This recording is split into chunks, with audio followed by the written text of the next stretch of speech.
नमस्कार दोस्तों, कोर्स में आपका स्वागत है और स्वागत है आपका कोर्स में। आज का टॉपिक है आर्टिकल 14 राइट टू इक्वालिटी, समानता का अधिकार, पहला फंडामेंटल राइट है। इसकी शुरुआत हम करेंगे 1895 से, जब पहली बार हमने अपने कॉन्स्टिट्यूशन को बनाने की कोशिश करी। उस समय ये तो पुख्ता तौर से नहीं पता कि इस कॉन्स्टिट्यूशन को बनाने वाले कौन थे। इसका नाम था कॉन्स्टिट्यूशन ऑफ इंडिया बिल 1895। लेकिन एनी बेसेंट के मुताबिक, क्योंकि इसको स्वराज बिल भी कहा जाता है, तो ये बाल गंगाधर तिलक से इंस्पायर्ड था। इसमें हमने राइट टू इक्वालिटी की बात करी 100 साल से भी पहले, और प्रॉपर्टी के अधिकार की बात करी, और सेकुलरिज्म की बात करी कि भाई 100 साल से भी पुरानी बात है। और तब भी हमने सेकुलरिज्म की बात करी कि हिंदुस्तान में सारे धर्मों को समान रिस्पेक्ट दिया जाएगा, और तो और सभी नागरिकों को वोट देने का अधिकार होगा। ये उस समय अमेरिका में भी नहीं था, लेकिन हम प्रोवाइड कराना चाह रहे थे। इसके बाद जो फॉर्मल तौर पर, लीगल तौर पर हमने अपना कॉन्स्टिट्यूशन बनाने की कोशिश करी, वो था कॉमनवेल्थ ऑफ इंडिया बिल 1925 का, जिसको लीड कर रहे थे तेज बहादुर सप्रू। यहां पर हमने कॉन्स्टिट्यूशन बनाया। इसमें कुल मिला के हमने 7 फंडामेंटल राइट्स लिखे, जिसमें से एक फंडामेंटल राइट था राइट टू इक्वालिटी, समानता का अधिकार। और वही सारे अधिकार की प्रॉपर्टी का अधिकार होगा, फ्रीडम रिलीजन का अधिकार होगा, ये सारी चीज। लेकिन क्योंकि लंदन में लेबर पार्टी की गवर्नमेंट को डिफीट मिलती है, इसी वजह से ये बिल फर्स्ट स्टेज के बाद आगे नहीं बढ़ पाता। और हमारा ये जो सपना था मूल अधिकारों का, अब हिंदुस्तान में अंग्रेजों को तो थी इक्वालिटी, लेकिन हमें मौजूद नहीं थी, और इसीलिए हम अपनी लड़ाई लड़ रहे थे। इसके बाद 1928 में फिर से जब मोतीलाल नेहरू अपनी रिपोर्ट बनाते हैं कि प्रिंसिपल्स ऑफ कॉन्स्टिट्यूशन क्या होंगे, उसमें भी वो राइट टू इक्वालिटी का जिक्र करते हैं। और इसके बाद और भी सारी चीजें हैं, जैसे लाहौर का 1931 का रेजोल्यूशन हो, या फिर 1945 की सप्रू रिपोर्ट हो माइनॉरिटीज की, उन सब में राइट टू इक्वालिटी की बात होती है। और इसीलिए हमने क्या देखा कि हमारे कॉन्स्टिट्यूशन में जो पहला फंडामेंटल राइट है, पहला मूल अधिकार है, वो है समानता का अधिकार, इक्वालिटी बिफोर लॉ।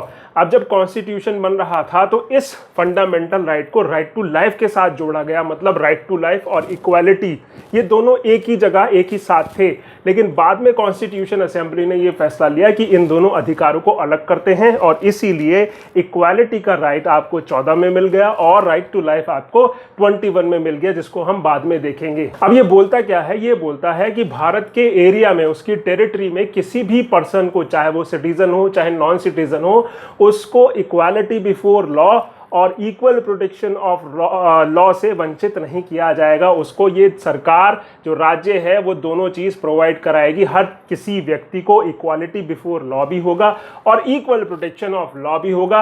अब देखते हैं ये कॉन्सेप्ट्स क्या कहते हैं। ये जो इक्वालिटी बिफोर लॉ का कॉन्सेप्ट है, ये ब्रिटेन का कॉन्सेप्ट है, और इसमें कुछ 2-3 बातें बोली जाती हैं। कि सबसे पहली बात तो इक्वालिटी बिफोर लॉ का मतलब होगा कि एब्सेंस ऑफ प्रिविलेजेस, यानी किसी भी व्यक्ति को कोई विशेषाधिकार नहीं होंगे, सब बराबर होंगे। दूसरी चीज ये बोलता है कि हर एक व्यक्ति को सेम लॉज एप्लीकेबल होंगे, मतलब मेरे पे जो लॉ नियम कानून लागू होंगे वही आप पे होंगे, वही किसी और पे। ऐसा नहीं होगा कि किसी दूसरे व्यक्ति के लिए नियम कानून दूसरे होंगे और वो उसी कोर्ट में जाएगा जिसमें हम जाएंगे या कोई और जाएगा, कोई अलग से कोर्ट नहीं होगा। नहीं तो फिर इक्वालिटी कहाँ रहेगी।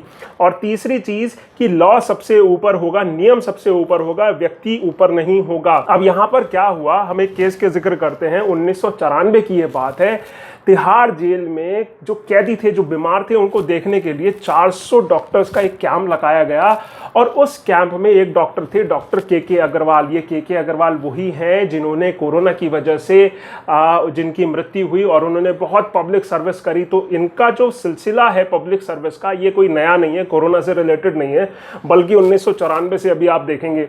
तो ये तिहाड़ जेल पहुंचते हैं और वहां देखते हैं कि भैया 3 में से 2 कैदी जो हैं यहाँ पर, वो 2 कैदी होमोसेक्सुअलिटी में इन्वॉल्व हैं, यानी समलैंगिकता में और ड्रग्स में। और इसीलिए ये डिमांड करते हैं कि तिहाड़ जेल में कॉन्डोम्स और सिरिंज, जो कि ड्रग्स में यूज होती है, उसकी सप्लाई की जाए। ये WHO की गाइडलाइंस भी है कि भैया आप जेल में जो है कॉन्डोम्स प्रोवाइड कराएंगे। लेकिन जो उस समय जेल की सुपरिटेंडेंट थी, जो उसको लीड कर रही थी, वो एक और famous lady, doctor Kiran Bedi, 100% आपने नाम सुना होगा। वो ये कहती हैं कि आप हम पे इल्ज़ाम लगा रहे हैं, एलिगेशन लगा रहे हैं, तिहाड़ जेल में ऐसा कुछ नहीं होता, कोई होमोसेक्सुअलिटी नहीं होती, लेकिन अगर आप इस चीज़ को अलाउ कर देते हैं कि कॉन्डोम्स का डिस्ट्रीब्यूशन करवाते हैं तो जो अब तक नहीं हो रहा था वो अब होना शुरू हो जाएगा और होमोसेक्सुअलिटी अब से हो जाएगी, और इसीलिए वो उस डिस्ट्रीब्यूशन को मना कर देती हैं, रोक लगा देती हैं। और इसके एवज में एक संस्था सामने आती है, एड्स भेदभाव विरोधी आंदोलन, ये केस करती है कि भाई जो बैन लगा है उसको हटाने के लिए, और जो LGBT कम्युनिटी है, जो सेक्शन 377 है आईपीसी का, उसको हटाने के लिए। सेक्शन 377 ये कहता है कि जो नॉर्मल सेक्स है, जो वेजाइनल सेक्स है मेल और फीमेल के बीच में, उसको छोड़कर बाकी सारा सेक्स जो है वो इलीगल हो जाता है, चाहे वो ओरल सेक्स हो, एनल सेक्स हो, गे सेक्स हो, लेस्बियन सेक्स हो, वो सब इलीगल हो जाता है। और ये जो 1995 में ये जो भेदभावी वाला जो आंदोलन है, ये इसी बात का डिमांड कर रहे थे कि सेक्शन 377 जो 1860 में हमने देखा कि आईपीसी बना था, उस समय वो बना था, उस समय के हिसाब से हो रहा होगा, ठीक रहा होगा, तो ये चाहते थे कि इसको हटाया जाए।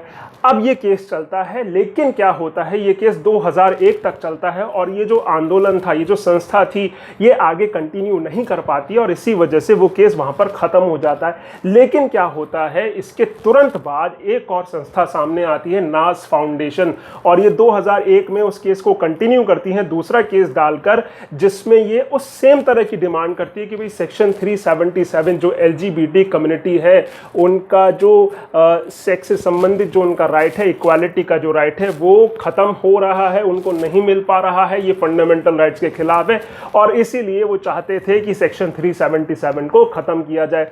लेकिन 2003 में जो दिल्ली हाई कोर्ट है वो ये फैसला सुनाती है कि क्योंकि इसमें लोकस स्टैंडाई नहीं है, इस केस में लोकस स्टैंडाई का मतलब ये है कि अगर मेरे साथ कुछ बुरा हुआ है तो मैं ही जाके कोर्ट में केस करूंगा, ऐसा नहीं है कि मेरा कोई रिश्तेदार, चाचा का लड़का, ताऊ का लड़का चला जाएगा।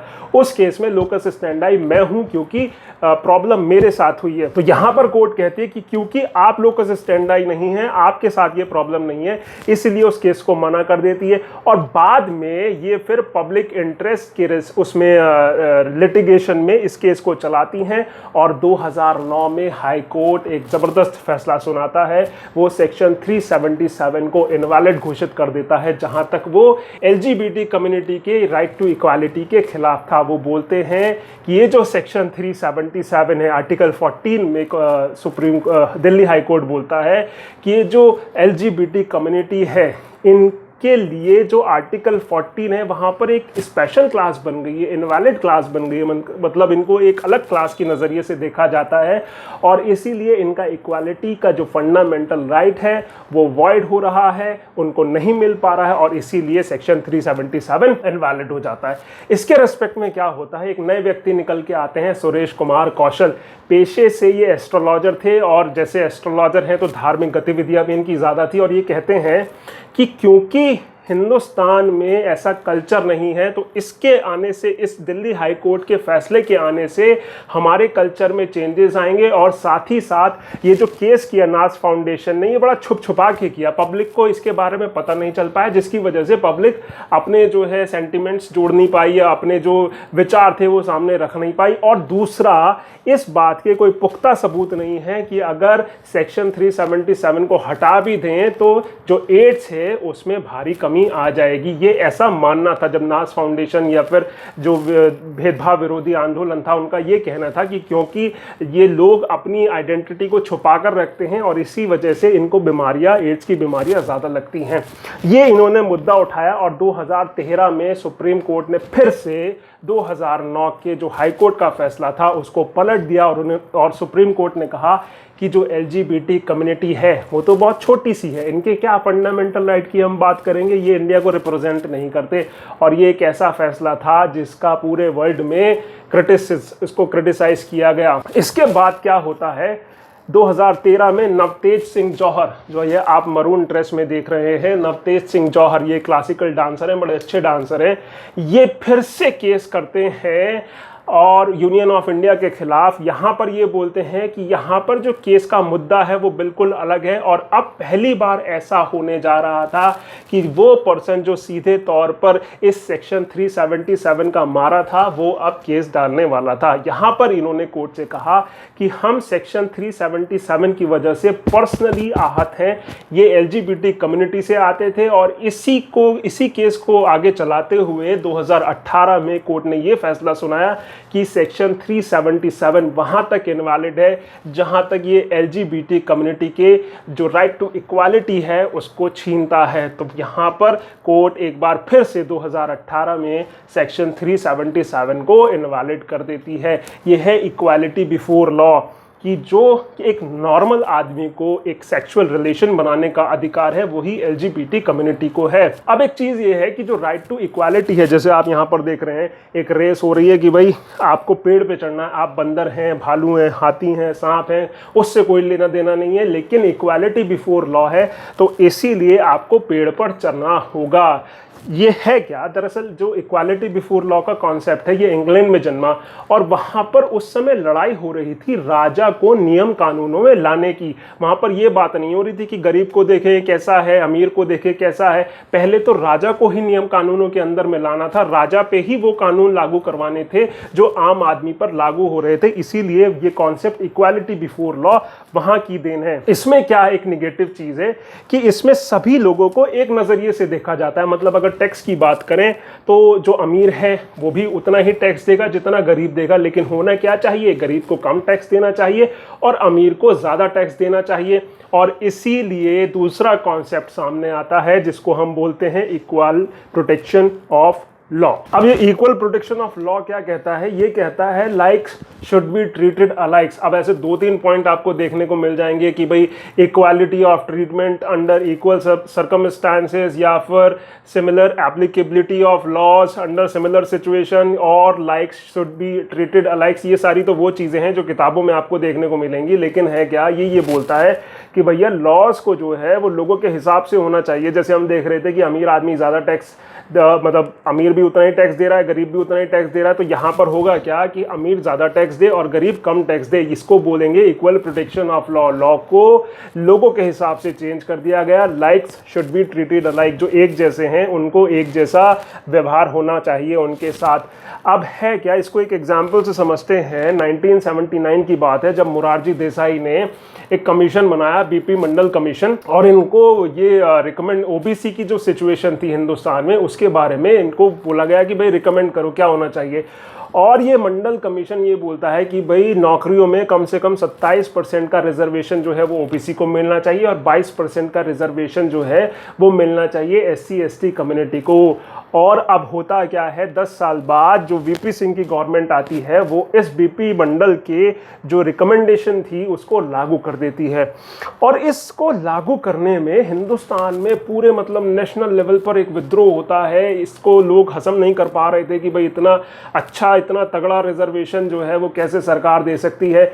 और फिर इससे होगा क्या, देखिए जो गांधी जी थे वो खुद इस चीज़ के खिलाफ थे कि भाई जो शेड्यूल कास्ट या शेड्यूल ट्राइब से उनको रिजर्वेशन ना दिया जाए, अदरवाइज होगा क्या कि वो समाज में कटने लगेंगे। और तो और जब कॉन्स्टिट्यूशन बन रहा था तब भी एक ऐसी बात आई, एक फंडामेंटल की राइट की बात आई, हम आगे इसको देखेंगे, जहाँ पर ये बोला गया कि शेड्यूल कास्ट और शेड्यूल ट्राइब्स के लिए भी ऐसा एक फंडामेंटल राइट होना चाहिए। लेकिन उसको मना कर दिया गया क्योंकि सिर्फ इसलिए क्योंकि वो नहीं चाहते थे कि जो ये कम्युनिटी है इनके साथ भेदभाव हो। अगर इनको रिजर्वेशन दे देंगे तो आम लोगों में ये एक मैसेज जाएगा कि ये अलग हैं और इनका जो है फिर सेग्रीगेशन समाज में शुरू हो जाएगा। तो इसके एवज में दंगे हुए और इस फसाद में क्या हुआ, ऐसी भी सिचुएशन हुई जैसे आप यहाँ देख रहे हैं कि कुछ लोगों ने, कुछ बच्चों ने, स्टूडेंट्स ने अपने आप को आग लगा ली। ये थे राजीव गोस्वामी, इन्होंने अपने आप को आग लगाई और 15 साल बाद इसी इंजरी की वजह से, ये जो इन्होंने सेल्फ इमोलेशन किया, इसी वजह से इनकी डेथ भी हुई। अब होता क्या है, इंदिरा साहनी जो कि पेशे से वकील थी वो सामने आती हैं और वो इस पर केस उठाती हैं कि भाई ये जो रिजर्वेशन सरकार दे रही है ये इक्वालिटी ऑफ अपॉर्चुनिटी के खिलाफ है। मतलब सरकारी नौकरियों में जो समानता का अधिकार आपको मिला हुआ है कॉन्स्टिट्यूशन से, उसके विरोध में है। एक तरफ तो कॉन्स्टिट्यूशन कह रहा है कि भाई आप सरकारी नौकरी में सब बराबर है, दूसरी तरफ आप रिजर्वेशन दे रहे हैं, ये क्या तरीका है, ये मुद्दा उठाती हैं।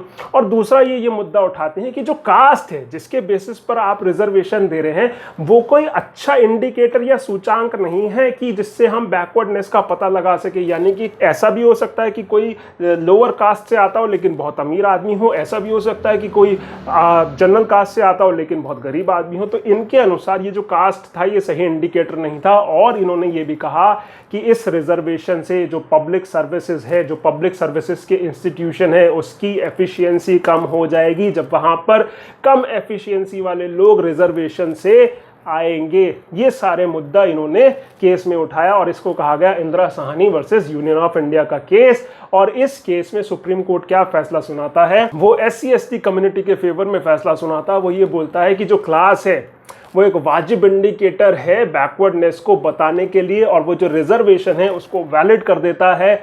और साथ ही साथ वो ये भी बोलता है कि जो क्रिमिनल लेयर है उसको निकालो, मतलब जो ऐसे लोग हैं जो अच्छे खासे अमीर हैं OBC में से उसको निकाल दो, बाकी रिजर्वेशन जो है वो वैलिड हो जाता है।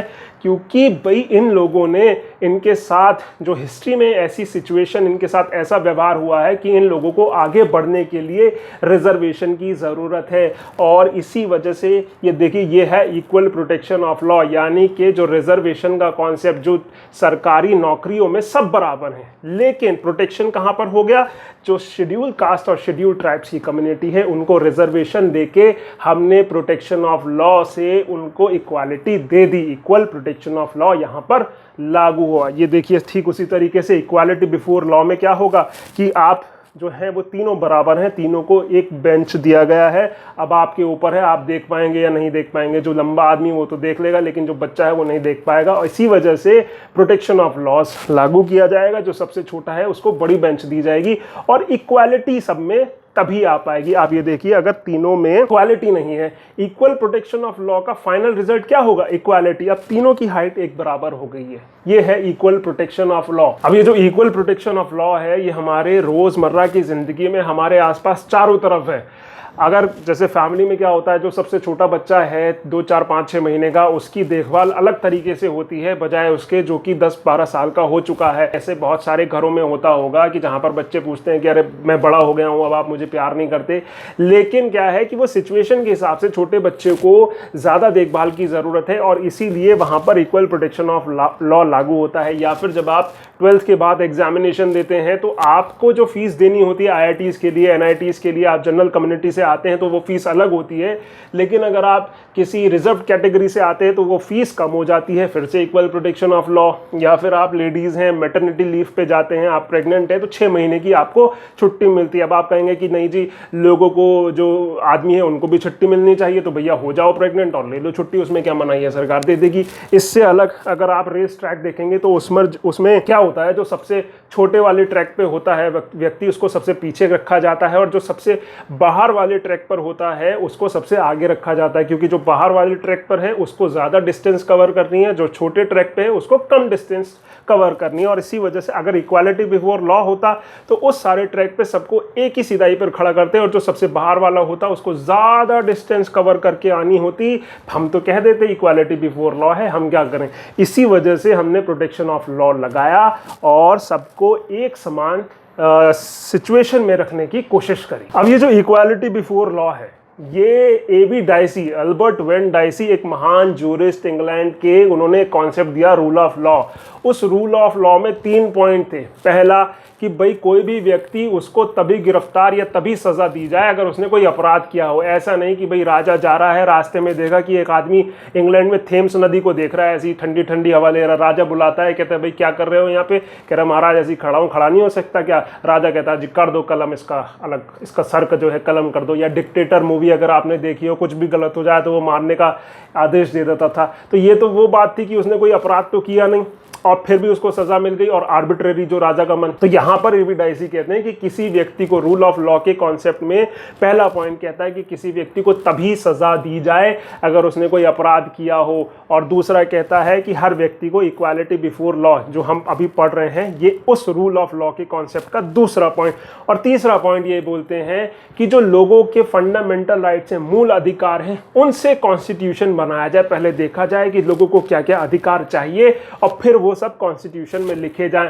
लेकिन हिंदुस्तान में क्या है, हमने शुरू के 2 पॉइंट्स तो अपनाए हैं कि भाई किसी व्यक्ति को अगर कोई अपराध वो करता है तभी उसको सजा मिलेगी। दूसरी चीज की इक्वालिटी बिफोर लॉ है। लेकिन जो तीसरी चीज है, फंडामेंटल राइट से कॉन्स्टिट्यूशन बना है, वो हिंदुस्तान में नहीं है, बल्कि उसका अपोजिट है कि कॉन्स्टिट्यूशन हमने पहले बनाया और उस कॉन्स्टिट्यूशन से फंडामेंटल राइट्स दिए गए, यानी कॉन्स्टिट्यूशन फंडामेंटल राइट से ऊपर है। और ये तीसरा पॉइंट इस केस में वैलिड नहीं होता। जैसे ये मूवी बाहुबली अगर आपने देखी हो तो वहां पर जो लोग थे वो चाहते तो थे कि भाई बाहुबली जो है वो राजा बने, लेकिन भल्लाल देव को राजा बनाया जाता है, जो कि लोकतंत्र था ही नहीं माहेशमती में। या फिर दूसरी चीज, जब ये इनकी वाइफ को छेड़ देता है एक व्यक्ति, तो वहां पर ये आके कहते हैं कि भाई उसका हाथ नहीं काटते हैं, उसका काटते हैं गला। तो ये थोड़ा सा आर्बिट्रेरी डिसीजन था, मतलब ईव टीजिंग का केस था, लेकिन उस केस में मतलब मारना तो बहुत ज़्यादा लेजिटिमेट नहीं होगा। तो इसी वजह से ये राजा का वो वाला फैसला हो जाएगा जो उसने अपनी मर्जी से किया, और इसी के लिए एवज में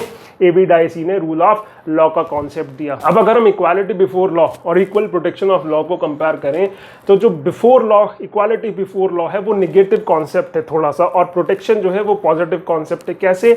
जो प्रोटेक्शन ऑफ लॉज है ये सरकार पर एक जिम्मेदारी डालता है। भाई इक्वालिटी बिफोर लॉ में तो आप कह देंगे कि भाई आपके घर में 4 बच्चे हैं, एक सबसे छोटा है एक सबसे बड़ा, और आप कह देते हैं नहीं इक्वालिटी बिफोर लॉ है, सब अपने आप बड़े होंगे, किसी को अलग से दूध नहीं पिलाया जाएगा, किसी को खाने में कुछ सेरेलैक वगैरह जैसी चीज़ नहीं दी जाएगी। आप तो कह देंगे भाई चारों को हमने छोड़ दिया पैदा करके, अब तुम्हारी जिम्मेदारी है, तुम अपने आप बड़े हो।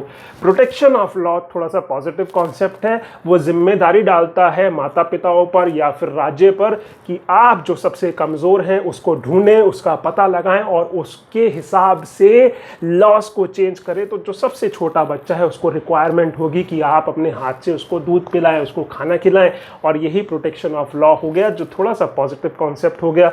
और एक चीज़ और ये है कि ये जो इक्वालिटी है ये आइडेंटिकल नहीं होगी, कि मतलब आपने कोई केस किया और पुलिस आपको 2 थप्पड़ मारती है। अब आप कहते हैं कि नहीं जी, आपने जब वो केस किसी दूसरे व्यक्ति ने, जब रमेश ने किया था तब आपने उसको 1 थप्पड़ मारा था, आपने मुझे 2 थप्पड़ कैसे मार दिए? ये तो इक्वालिटी के खिलाफ है, मेरा राइट टू इक्वालिटी खराब हुआ है। तो ये बोलता है आइडेंटिकल ट्रीटमेंट नहीं होगा आपके साथ सिमिलर ट्रीटमेंट होगा कि भाई आपको सरकार लैपटॉप बांट रही है, फॉर एग्जाम्पल आपको HP का लैपटॉप दे दिया, अब आप कह रहे हो कि नहीं जी फला गांव में तो एप्पल का लैपटॉप बांटा गया था, मुझे डेल का लैपटॉप क्यों दे दिया? ये इक्वालिटी आइडेंटिकल नहीं होगी, सिमिलर होगी, आपको भी लैपटॉप दिया गया है। अब दिल्ली की एक बात है, एक DTC बस में कुछ लोग चढ़ते हैं और होता क्या है, जब कंडक्टर उनसे फीस मांगता है, चार्जेस मांगता है टिकट के, तो वो उसको पीट देते हैं, चैन हथौड़ी डंडा इन सबके पास होता है, और बस के शीशे भी तोड़ देते हैं, तमाम मतलब जो है उपद्रव करते हैं, और इन पर केस हो जाता है, दोनों पार्टी एक दूसरे पर केस कर देती हैं।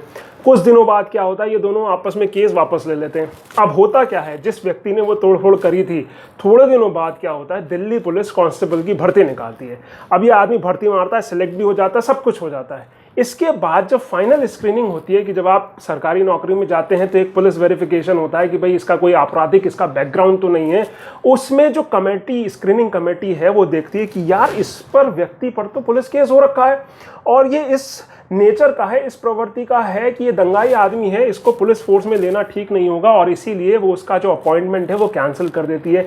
अब होता क्या है, ये व्यक्ति ट्राइब्यूनल में जाता है। ट्राइब्यूनल मतलब इन सब चीज़ों से संबंधित एक अलग छोटा सा कोर्ट आप मान लें, वहाँ पर ये जाता है, और वहाँ पर ट्राइब्यूनल क्या फैसला सुनाते हैं, अजीबो गरीब फैसला सुनाता है। वो ये कहता है दिल्ली पुलिस ज़्यादा ड्रामा ना करो, क्योंकि हमने ये देखा है तुमने उन लोगों को भी कांस्टेबल बनाया है जिन पर अटेम्प्ट टू मर्डर का केस चल रहा है, और ये तो बेचारा तोड़फोड़ी करके आया, तो तुम इसे कैसे मना कर रहे हो?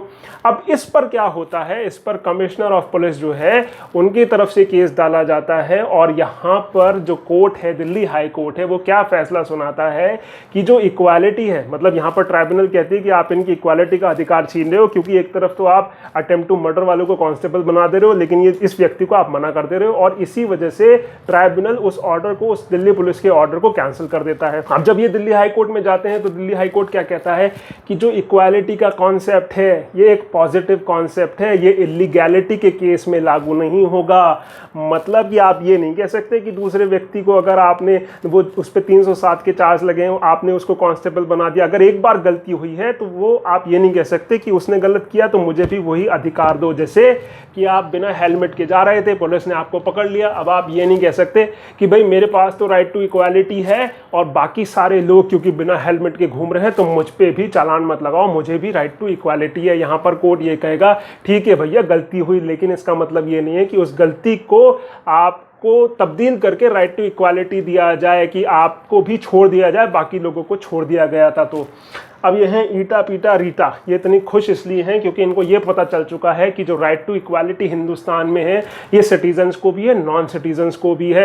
ये फंडामेंटल राइट, आमतौर पर जो हमारे फंडामेंटल राइट्स हैं वो सिर्फ सिटीजन के लिए, मतलब जो घर का खाना होता है पहले तो वो घर के लोग ही खाएंगे, बाद में गाय को या फिर शेयर करना हो तो पड़ोसियों को, और अगर लग जाता है कि भाई एक्सेस में बन चुका है तभी आप पड़ोसियों से शेयर करेंगे, अदरवाइज अगर पता है कि लिमिटेड ही खाना है तो पहले आप अपने घर में शेयर करेंगे। तो ये एक ऐसा फंडामेंटल राइट है जो सिटीजन्स को और नॉन सिटीजन्स को दोनों पे अप्लाई होता है।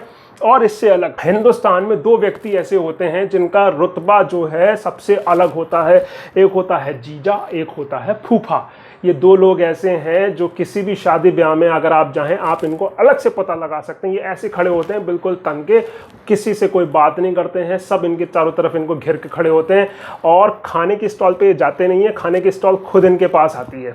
तो ये इनका काम क्या होता है, इनका काम होता है एक्सेप्शंस का, अपवाद का, मतलब दुनिया में सारे लोग काम करते हैं सिर्फ जीजा और फूफा को छोड़कर। फिर अपने घर में चाहिए मजदूर क्यों ना हो, लेकिन ये ससुराल में इनसे बड़ा कोई आदमी नहीं होता।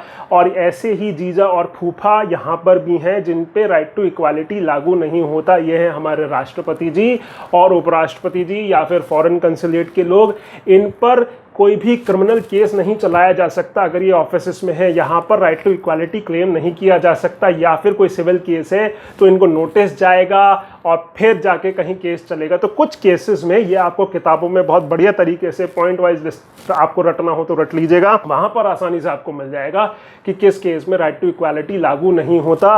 ये टोटल कॉन्सेप्ट जो है राइट टू इक्वालिटी का है, आर्टिकल 14 समता का अधिकार, राइट टू इक्वालिटी। आज के लेक्चर में इतना ही, थैंक यू।